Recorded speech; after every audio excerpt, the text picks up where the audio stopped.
কি বলবেন, আজ 22 তারিখে আবু সিদ্দিকের মামলা উঠেছিল কলকাতা হাইকোর্ট, আবার বৃহস্পতিবার পরবর্তী শুনানি দিয়েছে, কি বলবেন? দেখুন, আবু সিদ্দিকের যে ঘটনা, এই নির্মম অত্যাচার পুলিশের, বাংলার পুলিশের আমরা দেখলাম। এর আগে কাস্টোডিয়াল ডেটের ঘটনা ঘটেছিল, যেটা আপনার জেল কাস্টাডিতে বারুইপুরের আপনার ঘটনা শুনেছিলেন, যে বারুইপুরে কাস্টোডিয়াল ডেট করে 4টে মুসলিম, আমি মানে বলতে বাধ্য হচ্ছি, মুসলিম ছেলেদেরকে মারতে মারতে মেরে ফেলে দিয়েছিল পুলিশ। তার বিরুদ্ধে আমরা আওয়াজ তুলেছিলাম। আমি জাতীয় কংগ্রেসের সংখ্যালঘু বিভাগের সাধারণ সম্পাদক হিসেবে এবং কলকাতা হাইকোর্টের আইনজীবী হিসেবে আমি তাদের বাড়ি গিয়েছিলাম এবং আওয়াজ তুলে সে অন্যায়ের বিরুদ্ধে ইন্টারন্যাশনাল মিডিয়ার থেকে শুরু করে সব জায়গায় হয়েছিল। এবং কমপ্লেন হওয়াতে তার বাড়ির পরিবারের লোক ক্ষতিপূরণ পায় 5 লাখ করে, তারপরে চাকরি পায়। তারপরে সিআইডি ইনকোয়ারি এখনও চলছে, বাট প্রোগ্রেস হয়নি। সিআইডি ইনকোয়ারি করিয়েছিলাম, মুখ্যমন্ত্রীর কাছে দাবি ছিল, মুখ্যমন্ত্রী ওটা মেনেও ছিলেন আমার কথা শুনে, যে সিআইডি ইনকোয়ারি করে দিয়েছিল, কিন্তু এখনও প্রোগ্রেস কোনো হয়নি। সিআইডি ইনকোয়ারি কতজন কি হলো কোনো রিপোর্ট দিচ্ছে না। এই নিয়েও আমি একটা আপনাদেরকে মিডিয়া প্রেস রিলিজ দিয়ে দেবো। এবং আবু সিদ্দিক টলাহাটের যে ঘটনা, যেই অফিসার নির্মমভাবে অত্যাচার করেছে, মেরেছে, এইরকম অফিসারদেরকে ইমিডিয়েটলি তাকে চাকরি থেকে খারিজ করে দেওয়া উচিত। হাইকোর্ট, অনারেবল হাইকোর্ট, অমৃতা সিনহার কি ঘটনা ঘটলো, আমরা আশ্চর্য যে অমৃতা সিনহার ঘর থেকে মামলা অন্য ঘরে চলে গেল, এখন মামলা ঠান্ডার ঘরে, বস্তা ঘরে চলে যাচ্ছে। এইগুলো কিন্তু আমি honourable chief justice of Kolkata হাইকোর্টকে অনুরোধ করব, এই ম্যাটারটাকে সিরিয়াসলি নিয়ে পুলিশের বিরুদ্ধে যেন, নাহলে এরকম হতে চলবে। আজকে পশ্চিমবাংলা আমরা শুনতাম মব লিঞ্চিং, দুটো জিনিস হচ্ছে এখন পশ্চিমবাংলায়, পুলিশের অত্যাচারে মারের ফলে সংখ্যালঘুদের মৃত্যু এবং তার সাথে সাথে মব লিঞ্চিং, অর্থাৎ ইরশাদের যে ঘটনা, আইআইটির ছেলে ফাইজানের সঙ্গে যে ঘটনা ঘটলো, কাশীপুরের ঘটনা, এই ঘটনাগুলো একের পর এক আমরা দেখে আসছি যে মব লিঞ্চিং, পুলিশি অত্যাচার সব একে অপরের সঙ্গে অতপ্রত জড়িত। যদি সঠিকভাবে শাস্তি, আমি ইরশাদের কেস লড়ছি, বেলগাছিয়ায় যে ইরশাদের হত্যা হলো, একটা হোস্টেলে ডাক্তারি পড়ুয়ারা মিলে হত্যা করলো, তাদের যদি শাস্তি কঠোর থেকে কঠোর না হয়, তারা কিন্তু এরপরে সাহস পাবে এবং লোকেরা ভয় পাবে না, প্রশাসন থেকে ভয় পাবে না।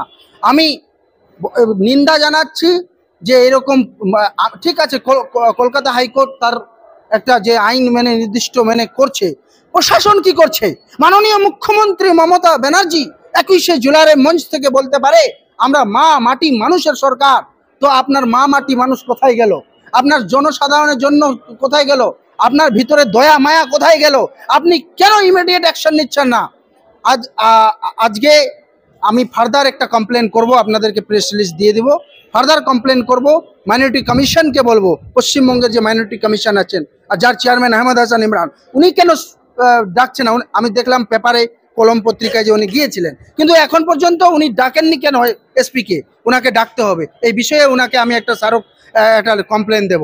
ইরশাদের পরিবার নবান্ন মব লিঞ্চিংয়ে যারা মারা গেছে তাদের কম্পেনসেশন 2 লাখ টাকা করে এবং চাকরি অ্যানাউন্স করলো, সেটাও এখনো তার পরিবারের কাছে, তাদের পরিবারের কাছে পৌঁছায়নি, কোনো অফিসার যায়নি। এগুলো কি ভাউতা দেওয়া? লোককে কি ভাউতা দিয়ে রাখা যায়? আর আমি বলবো আবু সিদ্দিকের হত্যার এটার জন্য সারা বাংলার যারা প্রতিবাদী, যারা অন্যায়ের বিরুদ্ধে আওয়াজ তোলে, জালিমদের বিরুদ্ধে এবং জুলুমের বিরুদ্ধে আওয়াজ তোলে, তাদেরকে কিন্তু একসঙ্গে হয়ে এই আবু সিদ্দিক একটা ঘটেছে, আর আবু সিদ্দিক হতে দেওয়া যাবে না। আমরা বলেছিলাম বারুইপুর একবার হয়েছে, আর বারুইপুর হতে দেব না, কিন্তু দুঃখের বিষয় আবার একটা বারুইপুরের মতন কাণ্ড ঘটে গেল। একটা ছেলে যার শিক্ষিত, যার ভবিষ্যৎ উজ্জ্বল হতো, ইয়াং ছেলে, তাকে পুলিশ মেরে দেবে? পুলিশ কি নিজেকে এই রক্ষক হিসেবে, রক্ষক না ভক্ষক কি হয়ে দাঁড়িয়েছে পুলিশ? আর পুলিশের অত্যাচার, সাধারণ মানুষদেরকে পুলিশের থানায় গেলে আমার ক্লায়েন্টরা বলে, আমার এবং ইভেন অ্যাডভোকেটস, আমার জুনিয়ররা যখন যায় তাদের সঙ্গে মিসবিহেভ করে। একমাত্র তারা কোর্টে আসলে, জেরাতে যখন থাকে বা কোর্টে আসলে তখনই ঠান্ডা হয়। পুলিশ কি নিজের হাতে, ওরা কি সমস্ত পাওয়ার পেয়ে গেছে? মাননীয় মুখ্যমন্ত্রী কি পুলিশ দিয়ে নিজের পার্টি চালাচ্ছেন? এগুলো প্রশ্নের উত্তর কিন্তু ওনাকে দিতে হবে। 21শে জুলাইয়ের মঞ্চ থেকে শুধু ভাউতাবাজি কথা বললে আমরা এই কথাই রাজি নই, ওনার ওই কথাই আমরা সহমত নই। আমরা এর শেষ দেখে ছাড়বো। আমি বুদ্ধিজীবী সমাজ এবং সকল সচেতন নাগরিকদেরকে আমার এটা আন্তরিক আপনাদের কাছে অনুরোধ, এর বিরুদ্ধে আপনারা প্রত্যেকে যেখানে আছেন ওই থেকে আওয়াজ তুলুন। কিন্তু আবু সিদ্দিকের যারা অন্যায়কারী, যার উপর যে আরএসএস এর মাইন্ডের যে লোকরা আবু সিদ্দিকের উপর হত্যা করে তাকে মেরেছিল, তার শাস্তি হওয়া একান্ত দরকার। মাননীয় মুখ্যমন্ত্রী, পুলিশ মন্ত্রী এখন পর্যন্ত তাদেরকে শাস্তি দেননি কেন? তাদেরকে ডাকেননি কেন? তারা কি সারের মতন খোলা ছুট পেয়ে গেছে? মুখ্যমন্ত্রী কিভাবে আপনি দেখতেই পাচ্ছেন কি করছে সারা। আজকে উত্তরপ্রদেশ, আপনি স্প্যাক্ট বলে একটা অর্গানাইজেশন আছে, তারা হিউম্যান রাইটস নিয়ে অনেক কাজ করে। তাদের যে রিপোর্ট দেখেন, পশ্চিমবঙ্গ কিন্তু কাস্টোডিয়াল ডেটের ক্ষেত্রে একটা ভালো জায়গায় পৌঁছে গেছে। এটা কি গর্বের বিষয়? যে বাঙালি, এই বাংলার ঐতিহ্য, এই বাঙালি বিপ্লবীরা এই ভারতবর্ষকে স্বাধীন করার উল্লেখযোগ্য অগ্রণী ভূমিকা পালন করেছে। আজকে আমরা সেই বাঙালি সমাজ আজকে যেইভাবে বিচ্ছিন্ন হয়ে যাচ্ছি, যেইভাবে আরএসএস একটা মাইন্ড, গোলওয়ালকারের মাইন্ড সেই ঢুকে যাচ্ছে পুলিশদের মধ্যে। আরএসএস এর স্কুল বেড়ে যাচ্ছে, কলেজ বেড়ে যাচ্ছে, যেখানে থেকে হিংসা বিদ্বেষের শুরু হয়। আমরা যে কোনো কট্টরবাদের বিরোধী, আমরা যে কোনো ধর্মীয় বিভাজনের বিরোধী। আমরা চাই মানুষ বাঁচুক সুস্থ, এই বাংলার বাঙালিরা সুস্থভাবে বাঁচুক। আবু সিদ্দিক একজন বাঙালি মুসলমান, একটা গ্রামের মুসলমান, বাঙালি মুসলমান, একজন বাঙালি হিসাবে এটা আমি বলতে বাধ্য হচ্ছি। প্রত্যেক বাঙালির কর্তব্য, ইররেসপেক্টিভ হিন্দু অ্যান্ড মুসলিম, সবাই এই বিরুদ্ধে আওয়াজ তোলা উচিত। প্রত্যেক সচেতন নাগরিক, সচেতন বাংলার বাঙালিদেরকে এই আওয়াজ তোলা উচিত যে আবু সিদ্দিকের হত্যা মানছি না, মানবো না। এবং আমাদেরকে আরেকটা জিনিস করতে হবে, আমাদেরকে ফোন করতে হবে, সবাইকে কমপ্লেন করতে হবে যে আবু সিদ্দিকের বিচার চাই।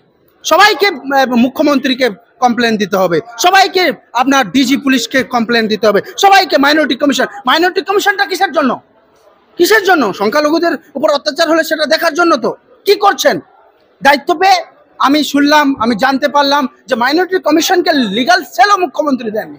তাহলে চেয়ারম্যানও কিভাবে কাজ করবে? ওনাকে পুতুল হিসাবে রেখে দেওয়া হবে। ওয়াকফ বোর্ডে আপনারা যেরকম দেখলেন, শাহিদুল্লাহ মুন্সিকে এখন জাস্টিস আব্দুল গনিকে চেঞ্জ করে দিয়ে জাস্টিস শাহিদুল্লাহ মুন্সিকে এখন চেয়ারম্যান করেছে। আমরা তীব্র আন্দোলন করেছিলাম ওয়াকফ বোর্ডের দুর্নীতি নিয়ে, আমি ঘেরাও করেছিলাম এবং স্মারকলিপি দিয়েছিলাম ওয়াকফ বোর্ডের দুর্নীতি বন্ধ হোক, ডিজিটাল করা হোক, ডিজিটালাইজেশন করা হোক, এবং সমস্ত রিপোর্ট, সমস্ত সম্পত্তির খতিয়ান সবকিছু যেন ওয়েবসাইটে থাকে, যেন সাধারণ মানুষ নিজের সম্পত্তি নিজে প্রোটেক্ট করতে পারে। কিন্তু হয়নি, চেয়ারম্যান চেঞ্জ হয়ে গেল, সিও একটা চোর।